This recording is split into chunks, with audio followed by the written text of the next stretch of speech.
এই জাহাঙ্গীরনগরে যে কষ্ট করে করে মানুষ করছে এই আমি পোষা দিয়ে ও নিশ্চয়ই দেখছে, দেখে শুনে যদি মানুষের মনে করেন ভুল করে এই লোকে করে কেউ বুঝাইতে পারবে না। আর আমার বড় ছেলে হলো বেশি বুঝা, মানে শিক্ষিত বলো তো, ও মনে করেন যে অন নাম্বার শো, হ্যাঁ ও অন নাম্বার শো, যে বলা বিএ পাস কোরআনের হাফেজ তারা যদি মিথ্যা কথা তাই শিক্ষিত বলো না। হ্যালো বাংলাদেশ, তোমরা এতক্ষণ যার কথাগুলো শুনলে তাকে কি চিনতে তোমাদের একটুও কষ্ট হয়েছে? যদি কষ্ট হয়ে থাকে তাহলে এখন স্ক্রিনে তোমরা দেখে নাও, আমরাও কিন্তু কেউ না কেউ কখনো না কখনো এরকমই, এই যে একটু আগে যেটা তোমরা স্ক্রিনে দেখলে যে দুইজন ছবি তুলতেছে, এই যে বাচ্চারা খেলতেছে, এরকম কিন্তু আমরাও ছবি তোলার জন্য হলেও ওনার কাছে অবশ্যই গিয়েছি।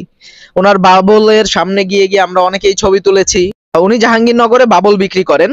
ওনার লাইফেও অনেক সুখ দুঃখের গল্প রয়েছে। আমরা আজকের পর্বের মাধ্যমে ওনার লাইফের সুখ দুঃখের গল্পগুলো তোমাদের সাথে শেয়ার করার চেষ্টা করব।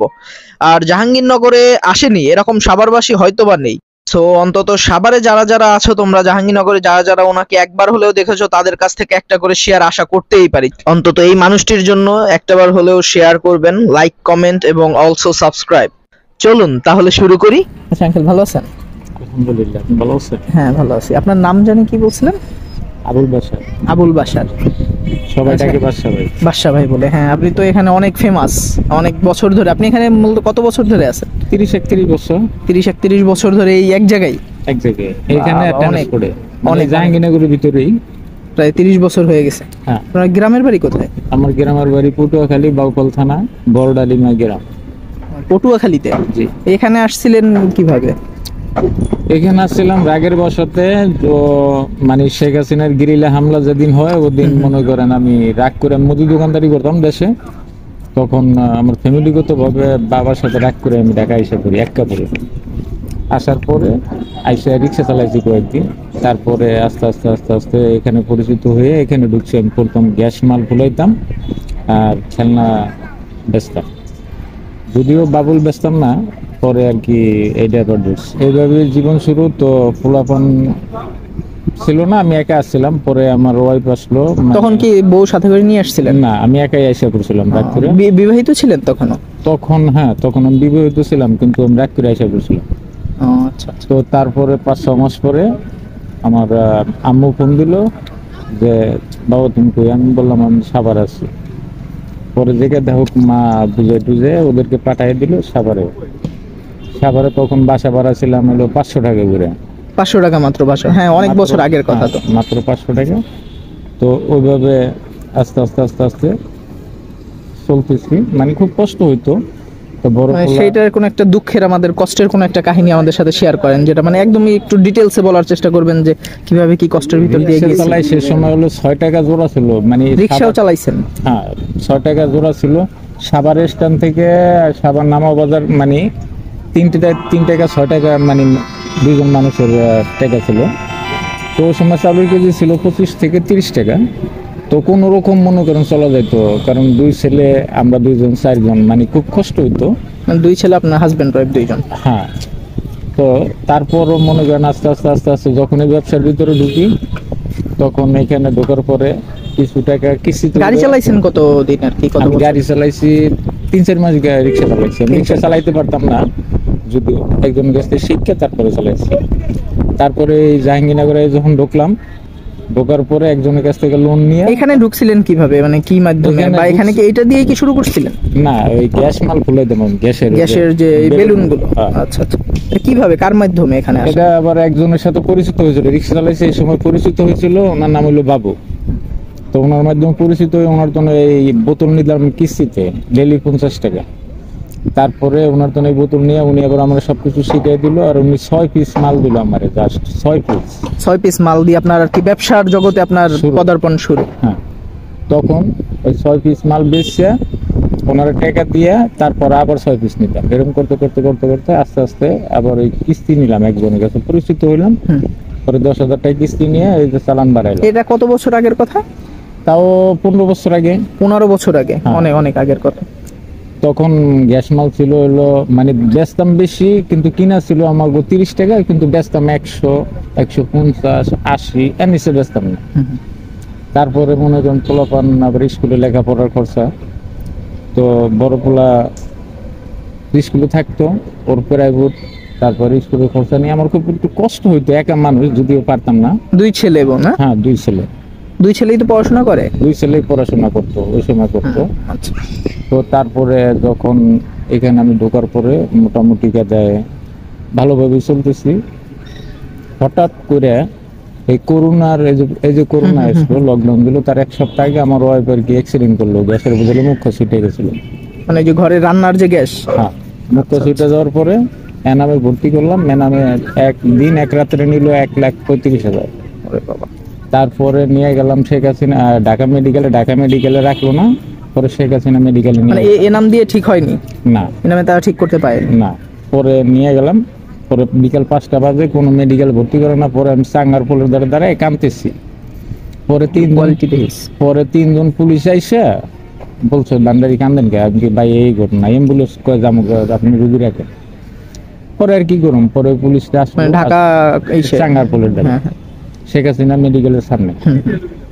পরে পুলিশে এসে কি জানি বললো ইংলিশে, পরে আমার বললো 10টা টাকা দেন। 10টা টাকা দিয়েছে, একটা টিকিট দিল। পরে জরুরি বিভাগে ভর্তি করে 14টা পরীক্ষার পরে বেডে দিল। ওখানে ছিল 6 মাস। 6 মাস পুড়ে গেছিল নাকি? হ্যাঁ, চেহারা পুড়ে গেছিল। 6 মাসের মাথায় মোটামুটি গাদায় সুস্থ হওয়ার পর আমি আবার করোনার ভিতরে কাঁচামালও বেচতাম, কারণ এখানে তো ব্যবসা চলতো না। করোনার ভিতর তো ভিতরে আসতেই দেয়নি, তাই না? কাঁচা তরকারি বেচতাম। পরে ওখান তো আস্তে আস্তে করে কিছু লোনও নিলাম মাসের জন্য দিয়ে। কাঁচা তরকারি ওটা কোথায় বিক্রি করতো? ওটা বেচতাম মেনামের মাঠে, এনামের ওখানে। হ্যাঁ, মেনামের মাঠে নতুন মার্কেট দিছিল। পরবর্তীতে সুস্থ হয়ে আসার পরে আমি জানি না কি হয়েছে, হয়তো মাথায় কি আঘাত খাইছে নাকি জানি না, বড় পোলার দ্বারা যে টাকা পাঠাইতাম মেডিকেলে, তো ওষুধ কেনা লাগে, খালি বড় ছেলে আপনার ওই মার কাছে থাকতো। হ্যাঁ, তো পুলিশে বলছে যে মেয়ে থাকা লাগবে, পুরুষ পোলার থাকবে পারবো না। পরে আমি ওই পুলিশে করে বললাম যে ভাই আমার তো কোনো মেয়ে নাই, তখন যদি ঠিক মতন ওষুধ না খাওয়াই ওর মা তো মারা যাবে। পরে অনেক কাগজে বিন্দুদের পরে ওই যখন আর্মির অফিসার আইতো তখন ওর গোসলখানা রাখতো, আর যখন এরা সরে যেত ওর মার সিডের সাথে ওরা থাকবার দিত। তা আমি ওর বিশ্বাস করে বড় পোলারে টাকা যা দিতাম বিকাশে, ও যখন যা চাইতো আমি হাওলাত করে হইলেও দিতাম, কারণ ওখানে তো দেখাইতে হবে যে চিকিৎসার জন্য যে টাকা পয়সা লাগবে। হ্যাঁ, বড় পোলায় ওর মারে বুঝাইতো যে আব্বা আসে না, আব্বা টাকাও দেয়নি। আস্তে আস্তে ওর বিকাশের টাকাগুলা সব নিয়ে নিল। মানে আপনার বড় ছেলে? আমার বড় ছেলে নেওয়ার পরে হঠাৎ করে এখানে সুস্থ হওয়ার পর আমার রুমে আসার পর তো আমাদের টাকা নেই, একটা মোবাইল ছিল, মোবাইলটা বেচে ওগুলোকে বাজার সদাই করলাম।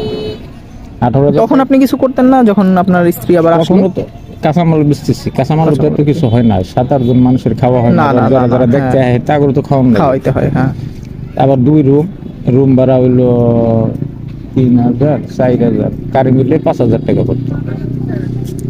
তখন ওই মোবাইল বেচে বাজার সাথে করে আনার পরে বললাম যে বাবা এখন তুমি কাজকর্ম ধরো, ব্যবসা বাণিজ্য শুরু করো। ও আমার বেশি না দিত 100 টাকা 150 টাকা, এই দিয়ে কি চালানি বিক্রি করতো, ওই ব্যবসায়ী করতো, সিটি সেন্টার সামনে। আচ্ছা। তো ওর মনের ভিতরে কি ছিল সেটা আমি জানতাম না।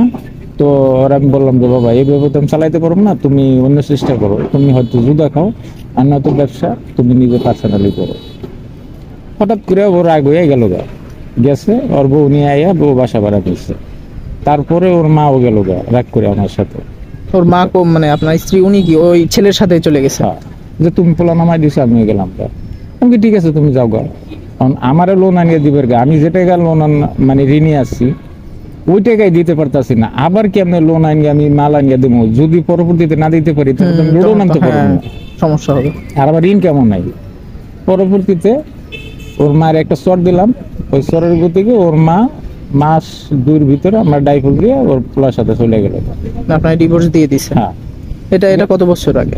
এই যে 3 বছর চলতেছে। 3 বছর ডিভোর্স দিয়ে চলে গেছে গা। বড় পোলারে বললাম যে তুমি কোরআন শপথ করে তোমার কত টাকা দিছি, ও আর বলে না। ওর মায়ের বললাম যে তুমি কোরআন শপথ করে বলো তো কত টাকা দিছি, বা মেডিকেলে গেছি কিনা, তোমার পোলা কি বলছে, তাও কেউ বলে না, আমরা এটা বলতে পারি না।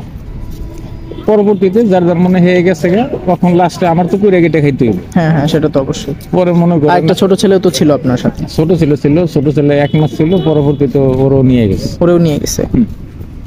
তখন পরবর্তীতে আমি কি করব, আমার হাতেও চালান পাতি নাই। পরে আবার আপনার বউ মূলত আপনাকে ছেড়ে কেন গেল, মানে কি বুঝে? ও ভাবছে, ওরে বলছে বড় ছেলে যা, আব্বা কোনোদিন মেডিকেলে দেখবারও আসে নাই, অথচ টাকা পয়সা আব্বা দেয়নি।